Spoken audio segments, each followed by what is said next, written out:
Obrigada, Sra. Doutora e Sr. Professor, por estarem aqui connosco hoje e esclarecerem as dúvidas que temos e os próprios cidadãos têm, e é esse o objetivo deste grupo de trabalho. E eu começaria por agradecer a apresentação e o que já referiram, porque acho que já esclareceu muita coisa do que aconteceu no passado e quais são as expectativas para o futuro, mas eu queria começar talvez por definir um bocadinho melhor e pedir a ambos que explicassem, se podiam concretizar um bocadinho melhor quais, dentro dos fatores que conduziram à acumulação muito significativa da dívida entre 2000 e o professor Moreira Rato referiu especificamente os anos 2008 e 2011, o fator que contribuiu mais para aumentar essa dívida terá sido o déficit.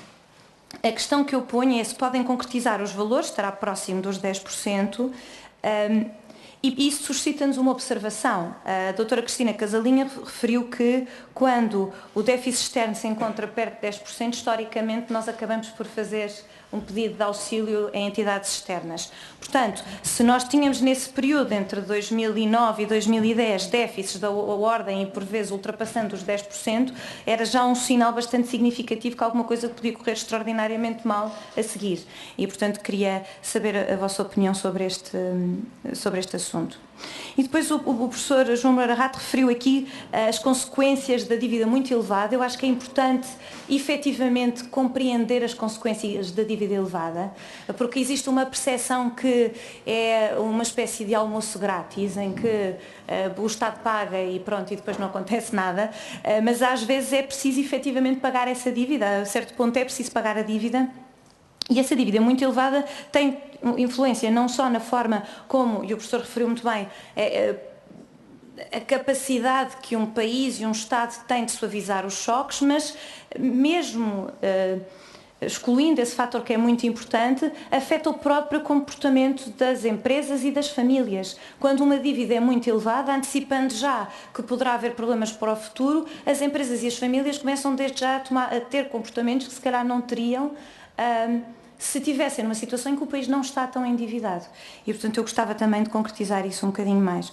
Depois gostava de saber, referiram qual tinha sido a estratégia, enfim, um bocadinho, embora se calhar pudesse ser dado mais detalhe, à forma como foi gerida a fase aguda da crise financeira. Portanto, Portugal perdeu, como toda a gente sabe, o acesso aos mercados. Houve durante esse período, nos primeiros tempos, a capacidade de financiamento através de bilhetes do Tesouro, mas era um financiamento, enfim, relativamente reduzido e que servia mais de teste ao mercado e enfim, para não perdermos o acesso completamente do que outra coisa, mas a certa altura foi começando a ser possível efetivamente voltar a entrar no mercado. Eu gostava que falassem um bocadinho sobre qual foi o momento de viragem em que o regresso aos mercados começou a tornar-se uma previsão razoável. A certa altura começou a ser óbvio. Durante muito tempo havia muito debate, muita discussão, havia muitas pessoas que não acreditavam que era possível, mas efetivamente foi possível em um prazo, se calhar, mais curto do que aquilo que muita gente dizia. E, portanto, gostava de saber, na vossa opinião, porque ambos estavam nessa altura no IGCP, quais foram os fatores que efetivamente permitiram essa mudança por parte dos mercados. E agora, olhando um bocadinho para isto, 5 minutos realmente não dá muito tempo, portanto eu vou passar já para o futuro e depois se calhar voltar para outras questões. E primeiro perguntar,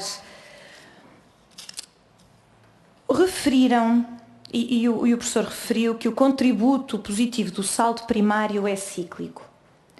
Existe que nós temos de evitar, para o futuro, um aumento descontrolado da dívida pública, como aconteceu. E, portanto, aqui eu gostava de saber a sua opinião, e foge um bocadinho às funções do IGCP, mas gostava de saber a sua opinião, como é que nós podemos assegurar que o saldo primário, e que o déficit de uma forma mais geral, mas o saldo primário em particular, tem a função que é sua, efetivamente, que é a função para servir de almofada dos choques.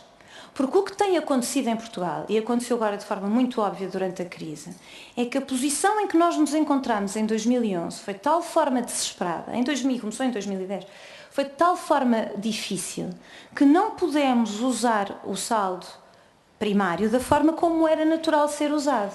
E o receio que eu tenho é que, como o crescimento, enfim, isto são ótimas notícias, há uma posição cíclica muito mais favorável neste momento para Portugal do que havia em 2011, em 2012, em 2013, é que não se compreenda quando há uma posição favorável cíclica, é importante que o saldo primário seja efetivamente mais positivo, se calhar, do que as pessoas esperam, para poder fazer este efeito de almofada depois quando as coisas correm mal.